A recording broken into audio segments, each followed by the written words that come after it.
Last but not least, James, should we get into the Planet FPL Derby? You were obviously there. I was watching on the old Amazon Prime. Tottenham 1, West Ham 2. Congratulations. Game of two halves, though. Very much so. I don't think this is one where, and it would be the exact same if it was a draw or the other way. Looking at it, I don't think either set of supporters should be going away from it like downhearted from your point of view because you've lost, or like singing from the rooftops like, yeah, it was the greatest. Oh, you first should. Half, you should. First half we were poor. And yeah. What I really didn't like, it was the first 10, 15 minutes was such a game of cat and mouse where one of your defenders picks up the ball and we had Paqueta, Kudus, Bowen lined up. And you're like, well, you have to go to the man, right? You can't just let the man sit there. But as soon as you go to the man, that's when the move starts and it's going to cut through you. And every single time I was like, don't close him down. Because if you don't close him down, what's he going to do?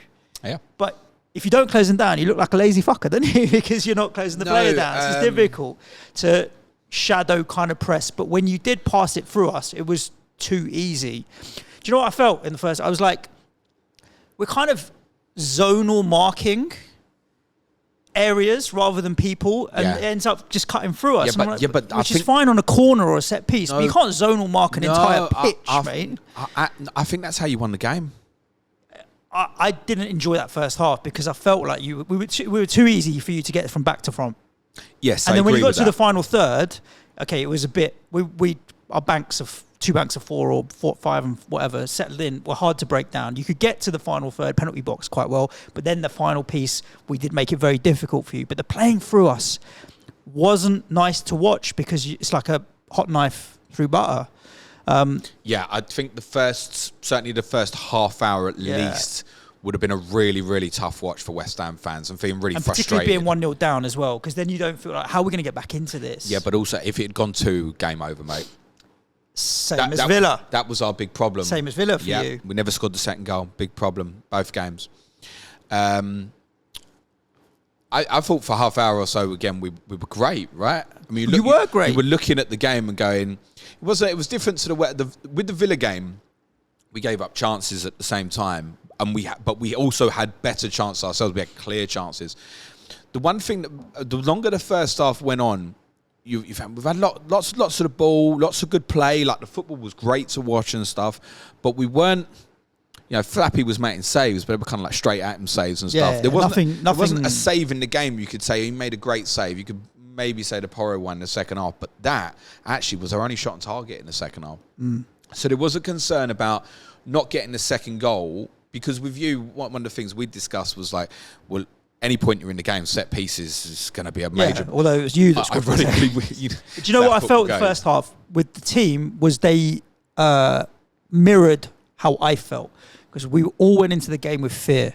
Like I was scared going into the game. I was like, what are Tottenham going to do? What are Tottenham going to do? And it felt like the team were fearful. And the second half, the complete difference was, do you know what? Fine, we'll have a go. We'll get in your faces. We'll be aggressive. And as soon as we got that goal, it was like, oh, actually, if we play, these are vulnerable, we can play. And then we played better. And it was a much more even game where we took our chances and that came our way in the end. And it was much more enjoyable to watch the second half just because the fear disappeared for us and we played more aggressive. Like, let's not fear these. And the problem is when people get in your faces a little bit, your in-game analysis and management of it isn't the best. Like, you didn't adapt or you didn't kind of adjust to No, we didn't play well That's second the problem. half, no. And that's why it was a game of two halves. Like, you do what you've done in the first half against most teams, you'll win a lot of games. Yeah. We do what we did in the second half, we'll win a lot of games. Yeah. We just got to start being a bit more consistent. Game could have gone either way. But most pleasing for me was the change in mentality and mindset for us at half-time because I've so often seen it peter out, whereas this time we were like, actually, you know what, let's show some character. And we showed some character. Quality wasn't there. Like, I didn't feel the quality was there, except a few performers that actually then really leveled up. I thought Jared Bowen was fantastic. His hold-up play, his use of his body, his strength, his keeping the ball. And he said it in his post-match interview. You might not have seen on Amazon, but he was talking about the attributes of playing as a striker and what he sees as the important elements of what he can bring to that role, and ball retention is what he looks at. I need to keep the ball and drive it forward. Keep the ball, don't lose the ball. Whereas with Antonio, it's fucking bounces off him, doesn't it? I did think yesterday, he's half the size of Antonio, but he uses his body way better. I am not going to disagree with that. And that was it. And I'm just take the points. We go on. We've got big games coming up. We've got 8 games in 24 days. That was the start of it. Let's not suddenly think we're the greatest team ever, because we weren't great in that first half. But let's take credit from the second half, and vice versa for Spurs is how I felt. It's like you're still building. Yeah. Listen, obviously, to be You honest, don't want to lose you to watched us. the first half, well, particularly the first half out, you couldn't believe that we'd lose the game. Unless something stupid happened, like what happened in the Chelsea game and stuff. You couldn't believe it. There's nobody who would have watched that half hour, opening half hour, and thought it was going to be anything other than Tottenham were going to win the game really straightforward, sort of 2 or 3-0, because it was really easy. I think, by the way, just to cut the closing bits on West Ham, before I talk a bit of Spurs, Bowen, for me, by the way, I own. If I didn't, and I could get from Bumo to him, that's top pick for me. I regret selling him, so I'll second that. I think But the, he had the injury, I think we the next didn't know, few but fixtures aren't wildly brilliant, but Fulham away, Wolves at home, Manchester United at home before going to the Emirates isn't terrible either. Again, particularly one for wildcarders 19. That is a great talisman player to have over this period. One of the reasons for wanting Bumo was great talisman. This guy's it as well. Oh, he's leveled up to pure talisman, yeah. I think for me, there might be a bit of debate on this, but I would comfortably pay the extra for him over Kudos. Yeah. I do think if you're struggling for value, Kudos is another name absolutely you can consider. I think particularly, again, short term. What nationality is he? Who, Kudos? Is he French? Ghanaian. He's Ghanaian, so he'll go to AFCON, will he? He will. So it's another one is short term. Okay. I think That's why David Moyes. So on Kudos, you were saying Ghanaian, because him and Jordan Ayew were quite feisty on Saturday. They're both Ghanaian, right? Oh, okay. There was quite a big fight between them. They were very combative. I was like, Okay. you boys are going to injure each other before the AFCON. I've always found Ghanaians really nice, by the way. They are. Yeah. And the jollof is banging. Anyway. Can't say I've had Ghanaian food, though. Brilliant from David Moyes, by the way. He's interesting. I was thinking about even the this. first half hour? I think there was the strategy that you won't have liked, but I think it worked. And I think the objective of part of the game was very much about limiting chances to Tottenham as best as possible. He said after the game, by the way, that we were the best team you played this season. I suspect that's not correct. It's a bit of hyperbole on the TV and stuff, but yeah. But he's not completely wrong either. No, him and Ange really like each other as well, so it doesn't surprise me.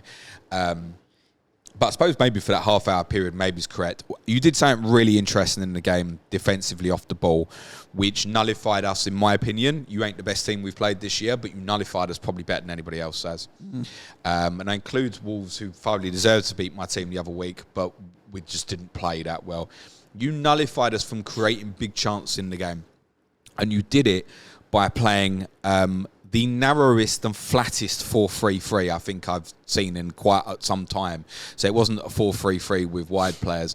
You played Ward-Prowse as the middle of it, and you played Souček to the right and Alvarez to the left. And the reason that was key, and to go back what you're saying about zonal marking, was whenever it was Udogie take Souček's side, whether it was Udogie or Johnson or a Lo Celso popped up in that left half space 10 role, he was there, Souček. When it happened on the right-hand side, where it was Porro, Kulusevski, another player, Alvarez was there. Those two played a key pivotal role defensively in stopping Tottenham being able to play through you. Because once we get it in that area, you're in massive trouble. And it didn't happen often enough. So we got it in those areas, but you were always facing it up and looking at it generally. So, okay, we're behind it, we're on it. Weren't many times we played through lines and got at you. Not many times at all. Think about... I was going to say, the third goal at Manchester City at the weekend where we've done that. That opportunity never really arose. When we did on occasion manage to get through you and get kind of not an advantage in numbers, but say less people to beat, overdid it on the pass or didn't take the shot. And so from our perspective, overdid it second half. And we can't look at that and say, oh, well, we played great for half hour. You know, we deserved it. Nah, credit to West Ham. I think it was an exceptional defensive performance. And again, it's another one of them. when a team like Tottenham loses in a game like that, it's easy just to criticise Tottenham. I think your team deserves credit for what for a long period would have looked quite ugly, and it was. You're watching the first half and you're going, this is fucking shit from West Ham. I was ready to open my laptop and do my Christmas shopping and stuff. How negative do you want to be? But to be fair, you obviously come out with more aggressiveness second half. I also keep referencing the first half hour rather than the first 45 because I think something changed after about half hour that began to shift the game to give you a bit of momentum, and that was Bowen's position. Because Bowen had started to the right. Yeah. He'd started to the right with Kudos through as the 9, but they were really like a flat. They were very narrow as well. Yeah. I really felt that. I was surprised how narrow. Yeah, they he were. was shoving Tottenham wide because he's like, Tottenham want to overload into the sanctuary. It's just like, right, we'll shove it out wide, etc. You know, if the crosses come in, we'll deal with Son in the air and stuff like that. If that's what it's going to be. But when Bowen went back to 9, both Bowen and Kudos just both felt so much better. They're developing a good relationship, the two of them. I think they've only got improvement coming. For Tottenham. Yeah, let's talk about them and a bit of FPL because we could do this game for 2 days. It's worth saying as well, like the 2 goals that you score are bizarre, right? Yeah. And the only goal you scored was a set piece. The way I flip it. Yeah, you could say all 3 goals were bizarre. I mean, I think Romero's was a good goal. Like his header was perfectly placed, but it's unusual for you to score from a set piece like that. You'd say, if Tottenham play through us, he they had play a really good 2 goal. men in front of him and 2 men behind him. So how is it that he's the only one that gets his head on the ball? Double ricochet from a long distance shot falls absolutely perfect to Jared Bowen. Yeah. You know he's going to score from there. And obviously your winning goal is mad bizarre, where James Ward-Prowse is so good that he can play 25-yard 1-2s off the post. But yeah, it's a calamity of individual errors. And then you think, like with Bowen, gamble on it, and he did, and it falls your way sometimes. Or even Ward-Prowse. Who's your number 17? Romero. He didn't follow up with him. So Romero's walking back at this point, and maybe he's like, okay, well, he's either going to go in or he's going to go wide. But he didn't follow up, and that's why Ward-Prowse was left on his own. I think your instinct when someone takes a shot like that, he's not going to rebound off the post. Probably. True. Plus, because he's taking the shot, he's coming onto it. He's already moving. Yeah, I do get that, but no, I wouldn't hold an individual on Romero there. On Udogie and Vicario, I think really he should risk the penalty and go for it with his feet. He won't get sent off. With his hands, I think once he's put his hands on it, he's got to claim it and just take the back pass on the indirect free kick, right? That's as bad as it's going to be. But I realise you've got to make split-second decisions. Romero come back was positive. You can say, oh, you still lost, James. No, it is a massive positive in terms of our distribution and dominance of the ball.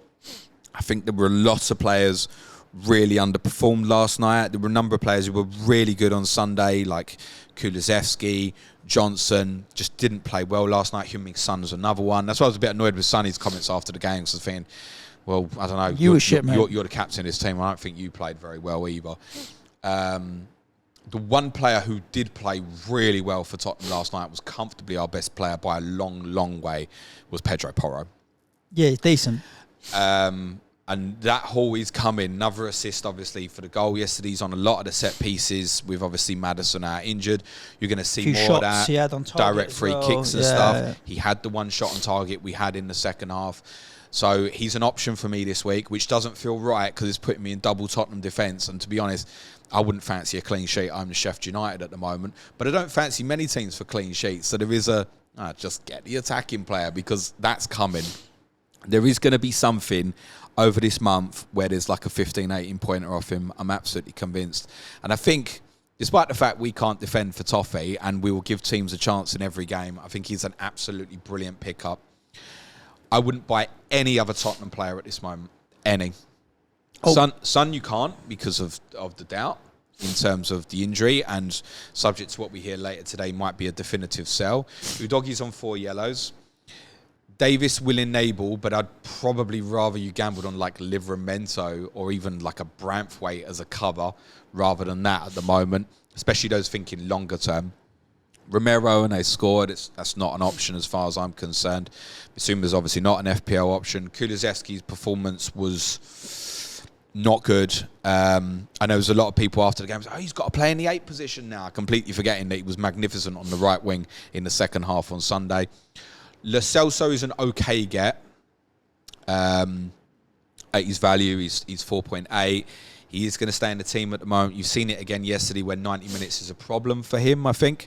Him going off certainly didn't help, admittedly. He's fine as a pickup, but I think that's as cover. And I'd almost rather gamble something like Garnacho this week and improve the team, maybe. I think the fact that he scored the 2 goals, if he scores, he doesn't arrive in the box. He's not going to get himself. It doesn't feel like a tap-in. I hope I eat my words, and he does. But he does. These 2 goals have been from long range, and it feels like that's what it will be. And he doesn't actually have power, particularly, in his shooting. Brennan Johnson is at risk of losing his place because Richarlison is back. Yep. Now, that might be different if Son is out for a few weeks, in which case, yes, you could consider it. But Richarlison is a direct threat to Son. I think the thinking with Son going on the left, importantly, towards the end of the game, rather than Richarlison, was that you were so deep that they needed the aerial target from crosses. And now, obviously, the one real good effort was Richarlison's header, which he arguably should do better with. Son doesn't even win it in that circumstance.